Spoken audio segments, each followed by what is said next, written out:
안녕하십니까. 이어서 경남 뉴스입니다. 경남 지역 유통시장을 잠식하면서도 지역 기여도가 부족하다는 비판이 일면서 시민단체를 중심으로 롯데 바로 세우기 운동본부가 출범했습니다. 대기업 롯데에 체계적인 대응을 해나가겠다는 계획입니다. 오종우 기자입니다.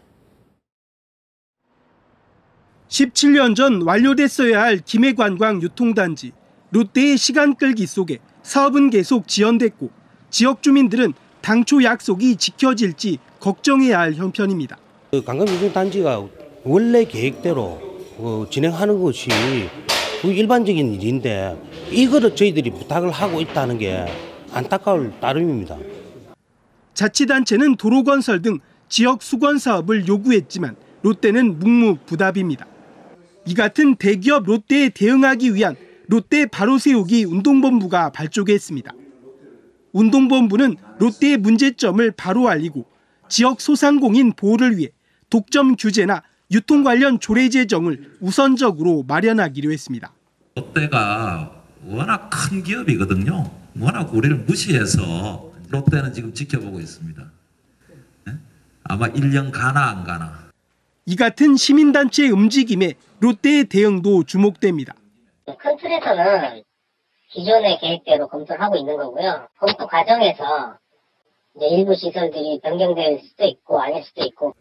운동본부는 오는 24일 진주에서 토론회를 개최하는 등 2주 간격으로 경남을 돌며 롯데의 부당성을 알리기로 했습니다. KBS 뉴스 오종우입니다. 국내 대형 조선사들이 줄줄이 실적 악화에 빠진 가운데 내년에도 부진이 계속될 것이라는 전망이 나왔습니다. 해양 플랜트 시장의 극심한 침체 속에 상선 발주도 여의치 않기 때문입니다. 보도에 박중관 기자입니다.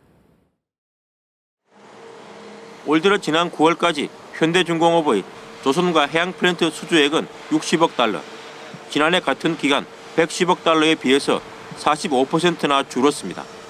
국내 조선산업 전체 수주액은 190억 달러로 1년 전에 비해 19% 줄었습니다. 세계 조선업의 부진이란 암초에 걸려 꼼짝도 못하고 있는 겁니다. 올 들어 지난 9월까지 전 세계 조선 발주액은 537억 달러로 1년 전에 비해 40% 이상 급감했고 발주 물량도 30% 이상 줄었습니다. 이런 추세로 갈 경우 올해 국내 조선 수주액은 240억 달러로 지난해에 비해 27% 줄어들고 수주량도 13% 줄어들 것이란 전망이 나왔습니다. 문제는 내년에도 조선업의 부진이 이어질 것이란 겁니다. 해양 플랜트의 극심한 침체가 이어지는 데다 친환경 선박에 대한 투자 위축과 해운 시황 악화 등에 따른 상선 시장의 발주 감소도 우려되기 때문입니다. 해양 플랜트 시장은 여전히 어렵고요. 저유가 기조 때문에 일단 그 에코십에 대한 매력도가 떨어지고 있어서 내년도 전망은 조금 어려울 것으로 보입니다. 내년에도 국내 조선업은 어려움이 지속되지만 새로운 해양 환경 규제에 따른 신규 투자로 2017년부터는 서서히 회복될 것으로 예측됐습니다. KBS 뉴스 박중관입니다. 비정규직 해소 정책으로 도내 시군에선 비정규직 근로자를 점차 무기계약으로 전환하고 있습니다. 그런데 이 전환 실적을 부풀리기 위해서 여러 꼼수를 쓰고 있다는 의혹이 제기됐습니다. 차주아 기자입니다. 합천 영상테마파크에서 매표원으로 일하는 권미정 씨. 권 씨는 3년째인 올해 무기계약직으로 신분이 바뀌었습니다.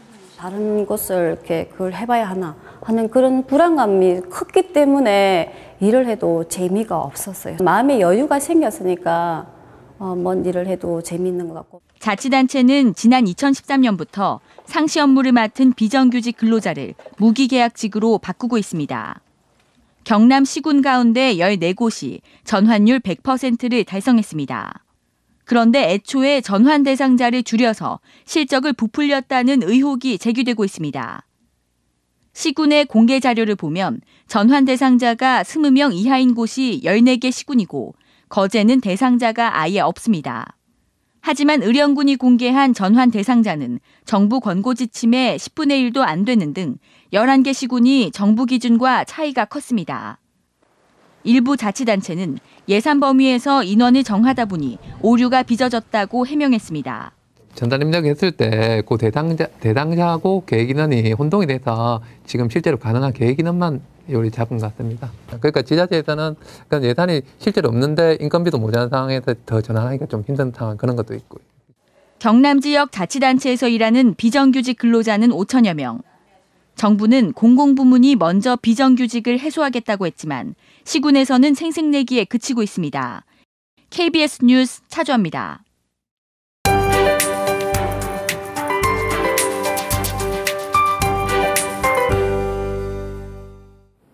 오늘은 수능 예비 소집일이죠. 다행히 날씨로 인한 불편함은 없겠습니다. 경남 지역은 구름만 다소 끼는 가운데 크게 춥지 않겠습니다. 오늘은 북쪽에 위치한 고기압의 가장자리에 들겠습니다. 기온은 어제와 비슷하겠고 대기질도 깨끗하겠습니다. 동부 지역입니다. 현재 김해 10도, 창원 9도, 함안 6도로 시작합니다. 또 내륙엔 아침까지 안개가 짙게 끼는 곳이 있겠습니다. 서부 지역도 막바지 가을 날씨가 이어집니다. 진주 19도, 합천 18도로 어제와 비슷하겠습니다. 바다의 물결은 동해상에서 최고 3m로 높게 일겠습니다. 이번 주 금요일과 토요일 비 예보가 들어와 있습니다. 비가 내리긴 하지만 기온은 예년 수준을 유지하겠습니다. 기상정보였습니다. 거창군이 오는 20일부터 내년 2월 말까지 거창군 일원 680여 제곱킬로미터의 유해조수 수렵장을 개설합니다. 밀양시가 주민 삶의 질 향상과 정주여건 개선을 위해 2016년 농촌 주거 환경 개선 사업을 추진합니다. 창녕군 선상면 연화마을 한마음 영농조합법인이 행정자치부가 주관한 마을기업 공모에 추가 선정됐습니다.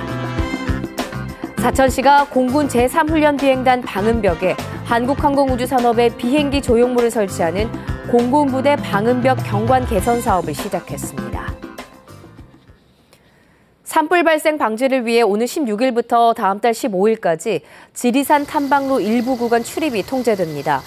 출입이 통제되는 탐방로는 종주능선의 노고단에서 장터목, 거림에서 세석, 간해소에서 세석, 치반목에서 천왕봉, 불일폭포에서 삼신봉 코스 등 25개 구간입니다. 그러나 탐방객들이 많이 찾고 산불 발생 위험이 적은 중산리 법계사 천왕봉, 백무동 장터목 천왕봉, 중산리 칼바위 장터목 대피소, 쌍계사 불일폭포 코스 등 35개 구간은 개방됩니다.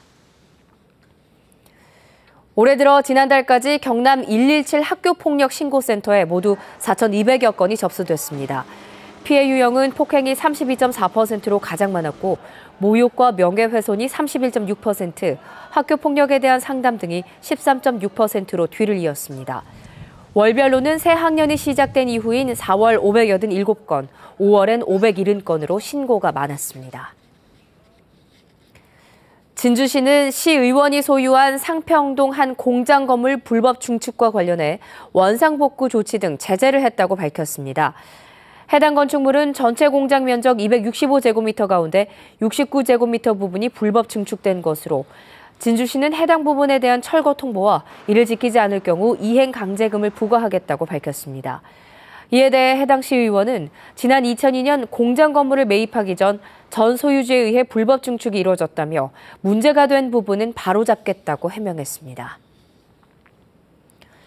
경상대와 한국항공우주산업 카이가 계약학과인 테크노 경영학과를 운영하기로 했습니다. 석사 학위 과정인 테크노 경영학과에는 한국항공우주산업 직원들에게 맞춤형 경영교육을 제공해 인재를 양성하기 위한 것으로 내년 1학기부터 15명 이내 신입생을 선발해 운영합니다. 낙동강유역환경청은 겨울철 야생동물 밀렵과 밀거래에 대해 집중적으로 단속합니다. 낙동강 환경청은 이번 달부터 내년 3월까지 자치단체와 국립공원관리공단, 민간단체 등과 합동 단속반을 운영한다고 밝혔습니다. 단속 대상은 총기와 올무, 덫, 독극물을 이용한 밀렵 행위와 불법 포획한 야생동물의 가공과 판매 등입니다. 한화그룹에 인수되면서 갈등을 빚어온 하나테크인 노사의 임단협 잠정합의안이 조합원 투표에서 부결됐습니다. 기업노조인 삼성테크인 노동조합은 투표에 참여한 기업노조 조합원 약 1,300명 가운데 73%가 반대를 해 임단협 합의안이 부결됐다고 밝혔습니다. 이에 따라 노조 집행부가 총사퇴했습니다. KBS 뉴스를 마칩니다. 고맙습니다.